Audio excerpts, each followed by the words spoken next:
a listing had or a property had a fentanyl in the property, and a contractor, somebody went into the house to do work or whatever the case may be, don't know, and was exposed to the fentanyl and touched it somehow, and actually ended up passing away from an overdose of fentanyl. And when I heard that, like, of course, how devastating, how freaking awful. Welcome to the Leading Lane podcast for real estate pros by real estate pros with your hosts, Ashley Frederick and Stephen Birch. If you're looking for an honest, authentic, and raw perspective, you found it. Welcome, everyone, back to the Leading Lane podcast. As we roll into the month of September, hard to believe, we thought that it might be a good idea to recognize that September is Realtor Safety Awareness Month. I believe it started in 2003, so almost 22 years ago, to raise awareness as far as just things that can happen. So I think that a lot of things, I think this is outside of real estate too, but you don't think about doing something until it's too late or it happens to someone else. So I think there are a lot of things that are in place now that we should be using for our own safety, our realtors and agents' safety. So Stephen, I'll start that off with you as far as if you have any specific safety protocols in your office. Well, first of all, I have to say that in 2003, I was still in high school. So just want to make sure. 1 year out. But anyway. I think that the safety, we don't talk about it enough. And it really is sad that we don't talk about it enough. And, I try to really make sure that we incorporate it on our onboarding and everything else. But it's awareness, and it's hard to teach awareness, and especially in this industry, when we're so prone to hurry up and jump at every single opportunity and run. We're meeting people we've never met before. We're meeting people that we don't know, like, their background. We don't know anything at all. Like, these people that come in from the internet inquiry, a call in saying that they're at the house right now, right? Like, I know that some of that's changed a little bit with the recent events and how we handle transactions, especially with buyers and such. But for me, I make sure that when I go in, first off, I want to make sure, like, who am I talking to? We've recently started using Forewarn, so verifying phone numbers. And I know that I was using white pages before. So, like, I don't remember how much the cost was, but I would spend the $25, $35 a month and being able to check the phone number and everything else just to verify who it is. But if it's a property like rural, way out there, I always want to make sure that I tell people where I'm going. I always put it in my calendar, my Google calendar. So the phone number, the email, any information I know about the person. So if somebody is looking for me, at least they have the contact information that I just verified. I also make sure that I never turn my back when I'm, like, going down the stairs. Like, I don't go down the stairs first if I'm going into the basement. I mean, there's all these little small things that I'm just very way more conscious and aware than I ever was before. And I used to think, like, well, I'm a guy, I'm a big dude, like, nobody's gonna be able to do anything. Yeah, right. Like, you don't know what they have, if they have any weapons, a gun, or anything else. So I don't carry anything with me. I should, right? Like, we talked about it before, but there should be so much more that we do, and I just don't, because it's just kind of out of sight, out of mind type of thing. But there's more and more recent things that have happened, and it's a wild world out there. So what do you do as far as, like, for yourself and for your team? Yeah, I think that that's one thing why I really like to focus my business on repeat and sphere. And part of that is because, like, it came from a warm lead, right? It came from someone that That's not always going to happen. Even Facebook I'll put their name into Facebook. And if we have like 25, mutual friends, I'll feel a little bit better about it. If we have none or you can't find them. It's a little strange. I don't know if you guys have a circuit court page, but we have a circuit court page that I'll put it into circuit court and then I'll see if they've been charged with anything, right? Which kind of is what Forewarn helps with to pulls those criminal records. But I think that, on the buy side, I think that that's a really easy thing to take advantage of by having the buyer consult first. Mm-hmm. So you're meeting them in your office, and if they won't come, a little questionable, right? And I always feel bad. I think it's more so like if I am meeting someone that I haven't known, like I like a couple times when I was out in the rural properties, like I'll take Ben, or I used to have my parents like follow me, and then they would be like the sweetest people on earth, and I'd be like, I cannot believe, right? But again, it takes the one time that I didn't have it that something happens. But I think like there's this intuition too. You have to like feel out like the conversation, those types of things. So I really do as much research as I can ahead of time if it isn't somebody that I know. So Facebook white pages, Google in general. But otherwise, for the most part, if I don't feel comfortable, it is a requirement of mine that I just say like, like before I look at houses, I'd really like to sit down and get to know you better. I'd like to tell you about our process, and I would say 9 times out of 10, right? Like you meet them and they're great people and whatnot, but we always have to just be thinking about the one person that isn't, if you will. But you are right. I also have my calendar available to staff. I used to just put like who I was meeting, but now I start to put in like in the notes part, I'll put like their name, their number, and the address of where we're going. Again, it might feel like over the top, but all it takes is the one time that I didn't, and there's that. I think two weird things to think about are just like checking your cell coverage before you go into a property. Like, are you a cross out, right? There are still these areas, which I still don't understand how I put a man on the moon and I can't get my cell service to work all the time. But anyway, right, like that might cause more concern for me. Like if I have a X through my data and I'm meeting a stranger, like what other things can I do? Which there's a couple, pepper spray is obviously one. There's also this little clip that I bought all of our agents. I think it's called Chirp. And it's where like it's on your keychain and you just pull out the bottom end and it makes this like astronomically loud siren type sound. So, right, like there's just little things that you can do. I think that that's probably more in big towns, because what I tell people is like small town USA, like we don't lock our vehicles, like I don't carry a purse, right? So it's a matter of what do you have to change to make sure you have something on you. But going back to like knowing your exits, not turning your back to people. We've talked about it before. We should probably bring it up again, but do you guys have like a code word in your office? We don't have a code word. That is something like that I know we have talked about, but we do not have a code word. What we did do is make sure that we are people's emergency contacts on their phones, so that like on Apple you can click and hold, right? Like, or on your watch you can click and hold that emergency, so it's broadcast out. But we don't have actual code words per se. Yeah, so I have a couple of things that I'll do. So we have a code word, and it is just something enough that, right? So like I might call someone and be like, oh, like call coming in, but I'll call someone and then I'll be like, hey, I just wanted to follow up on XYZ, and for them, they know that that is code word for Ashley's in trouble. So I think it's important, if you don't have a code word in your office, to think about what that might be, and something that wouldn't seem strange. It's just a certain word and you use it in a sentence. I think too, a lot of times I'll tell someone where I'm going, but then I'll also say, if you don't hear from me in 30 minutes, I need you to either call me or do something. So a lot of times, like, that's kind of my way to, let's be honest, I do it with talkers too. So like if I'm going to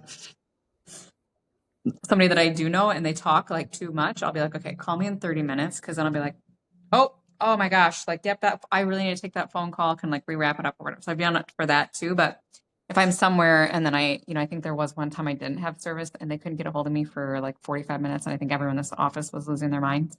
So right, like that's where having that service part of it, or if you can't make a call, a lot of times you can still, make a text. So just making sure that people are aware. I think I have like a love-hate relationship with open houses, because I think it's strange to broadcast like where you're gonna be and like what times. And I had a situation where I had a stalker, and like it was a gut feeling that something wasn't right. I was gonna go out to a property that was like in the middle of nowhere on 55 acres, but something told me that it didn't feel right. And sure enough, there's a whole story behind that. But after that, I stopped doing I mean, that's probably when I stopped doing open houses. I do them infrequently now, but at that time, which we could always talk about, we took away like putting what agent was there. We just had an open house. I think that's hard too because we're trying to market our agents. So we've kind of gone back to that too. But I've been very clear with the agents too, as far as, how to park your car. So like, don't park it so that you can get parked in for a showing, like park it on the road. Like I'm notorious for that. And buyers will always be like, why didn't you park in the driveway? And I'm like, I'm getting my ass out of here when I need to. So I think just things like that, like at an open house, don't make it so that you're parked in, make it so that you could get out. But a same thing, like knowing where your exits are. Another app is like that Life 360 app too. So same thing, there's all kinds of apps that you can be using as far as like a safety feature. I think too, just like being aware, right? So people are so in their phones, right? Like even at an open house, etc. And I think just making sure you're aware before you go in, like with their cars that drove by numerous times, just that like extra height of awareness, I think can help.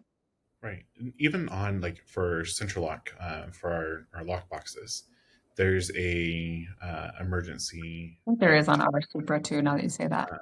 So then we used to have it set up, and honestly, I haven't had it for a while. So that either means that it's fixed, nothing has happened. But I used to get alerts all the time because if somebody doesn't respond back to the notification within a certain amount of time saying that yes, they're okay, then it would broadcast it to us that there's an emergency at whatever property. So Mhm. I'm going to make the assumption, hopefully, that they fixed it to where it wasn't so sensitive, but also Mhm. there's so many different little hidden safety features that I think again we overlook it. Like when we're setting up our profiles or we're setting up whatever, like oh, it's not that big of a deal. Why do I need a medical, point of contact on my iPhone? What does that mean? Or emergency? Like we don't need all of that. No, you really do. Those are in play for a reason to be able to help you. The other thing, and don't quote me on this, that we had an article on it, um, is that there are settings, sorry, for iPhones specifically, um, that you can actually, in emergency situations when you do not have cell service, that it will hit satellite service. And so Mhm. that those emergency calls and everything else still will go through, even I if you think that don't. is on an Android. I'll be out of it, and it'll say like, "Is this an emergency?" And then it'll find a satellite to connect you to. Yeah. So there are things that, I mean, technology that's there that if you Mhm. happen to be alone, that it can alert other people. But the good old buddy system too, like take somebody with you. We always have newer agents that want to learn, other agents that want to go see houses that they have not been into yet. I think there's nothing wrong with being able to put somebody else with you as far as in your office to make sure that you're a-okay. Same with open houses. We now have two agents typically at every open house. We buddy up on that. It's just, you never know. You hate to think that way, but you never know what's going to happen or what you're going to run into. So Well, like with our open houses, a lot of times we try to buddy up as far as like someone that has a nearby property for sale. oh yeah. So like if there's someone that's one street over, we'll schedule it for the same time, and that kind of has to do with trying to get traffic, but I think it's also a safety thing. I think it was last year we, as an office, did a martial arts course. So we went to the like local martial arts, and I think that was great. I think it was really eye-opening as far as just like little things you can do to protect yourself or like little movements. So I'd encourage that. But recently we had a situation just where some comments were made by a client that had me feeling uneasy. And so, there's just simple things as far as like a civilian assist. So we Mhm. actually called dispatch. And I think that there's always like the give and take, right? So sometimes when you add law enforcement, like people can like heighten their senses of being like overwhelmed. But I also think that there is still the underlying, like there is calmness and safety with that. So, we called for a civilian assist. And I think it actually did de-escalate. I explained that they were there for their safety. So I think, having those types, like, again, following your gut, and also like, we're not taking the matters lately, like we're taking those concerns to heart. But with that, we are going to have police department come in and just talk about de-escalating, because I think, there are a lot of things like, I think buying and selling real estate is one of the most emotional, like volatile transactions that people ever go through. And I think just trying to be like that sounding board can go so far, but sometimes as the agent, you do become the target of their frustrations. And I think maybe being able to recognize when maybe it's gone too far or whatnot. So I think we're going to talk about that. But you brought up a good idea about a situation you had about some stuff that was found at a property. And I think that that's another avenue that we should talk about with our law enforcement. Yeah, and what I was in, I mean, perfect segue into the fact that like we're talking a lot about safety as in humans, right? Like another person harming you. But there's a lot of different chemicals and substances that are out there that can harm you just as much, and it's being aware. I don't know too much about the situation, and I can just share what I know about it. But I was told a situation that a listing had or a property had a fentanyl in the property, and a contractor, somebody went into the house to do work or whatever the case may be, don't know, and was exposed to the fentanyl and touched it somehow, and actually ended up passing away from an overdose of fentanyl. And when I heard that, like, of course, how devastating, how freaking awful.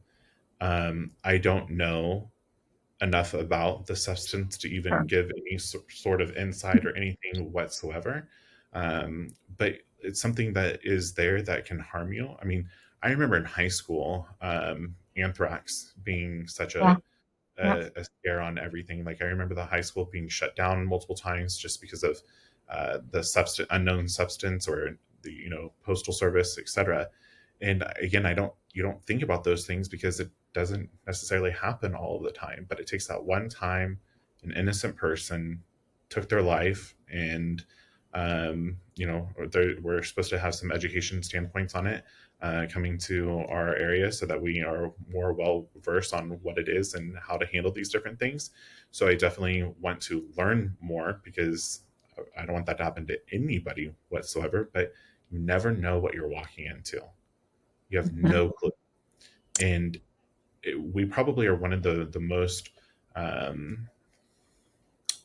don't want to say exposed, but kind of But really, exposed. It's this industry, like we go into strangers' homes, like we're working with strangers, right? Like we don't know what we're walking into. And so um as a professional, I think that you have to continue to educate yourself. You have to continue to think worst case scenario, and make sure that you are preparing for whatever may be coming your direction, and not being naive in the fact that it's never going to happen to you. right. I'm sure this full list of people that we can go through, that things have happened, devastating things have happened to, never thought it would happen to them. And that's why now there's these awareness months and such, to continue to bring insight and foresight of making sure that you're not just sweeping it underneath the rug. Yeah, and I think, one of the most probably prolific cases was the Beverly Carter story, which that happened in 2014. And, when you read the stories, like she followed all of her normal protocols, but it still, wasn't enough. It was kind of like somebody was sitting, waiting.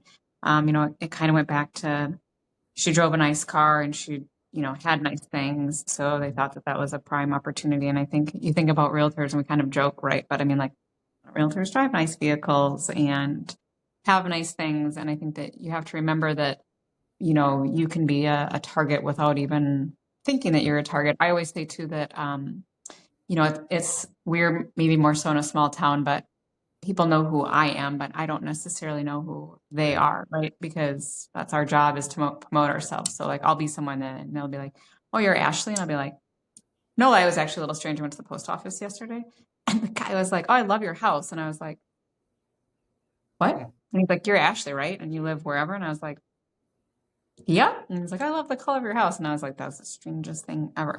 But right, so like everything's open to the public. So I think just remembering that not everybody has, good intentions. But I think, if you were to follow any of the Beverly Carter stuff, her family started a foundation to help bring awareness. They do a lot of it in September. I mean, if you go to like there's a website as far as education and resources. They have very awesome things as far as like before the open house, during the open house, after, helping sellers stay safe, which is a whole nother thing, right? Like I took almost all my listings off of Craigslist because the way that Craigslist works is there's like these bots that change it into a your house is for rent scheme.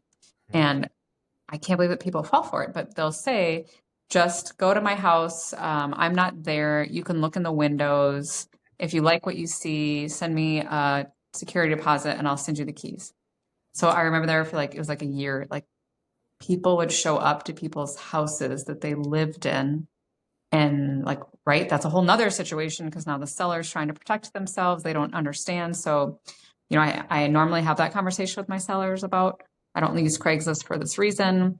But also if someone does just show up to your house, like it's an automatic no, like they're not allowed. So I think that there's some great resources on there, but I think ultimately it comes down to having systems in place, following your gut, and just making sure that communication is key with your team, your spouse, whomever, just so that someone knows where you're at. Or, there's all kinds of tracking devices now, so making sure that they're open and being used. Absolutely. Well, I mean, definitely things that I learned from this conversation that we need to revamp and look at again for our office. And I encourage every single person that is listening to go back to your office, to go back to your teammates, whomever, even if you're not in real estate, right? Like, I think it's so important that, we work. I mean, when you're at work, typically we are around our coworkers and employees more than we are our own family members. So making sure that you have safety protocols, these conversations, the safe word, all of it is so important. And continuing to educate one another and helping one another out and being conscious of where other people are as well. Being a team player really can go a long way. And there's nothing wrong with just making sure and checking in that, hey, haven't seen you for 45 minutes or heard back from you. What's up? Just making sure you're okay. Or how'd that showing go, if you want to be a little bit more less straight to the point on it. But safety, it's important. Be conscious of what's going on out there. So appreciate you guys listening in, and tune in next time. We're excited to have you. If you've enjoyed today's episode, please like, subscribe, and share with others. Stay connected for more genuine insights and strategies to boost your real estate career on Facebook, or check out our website. We'll see you next time.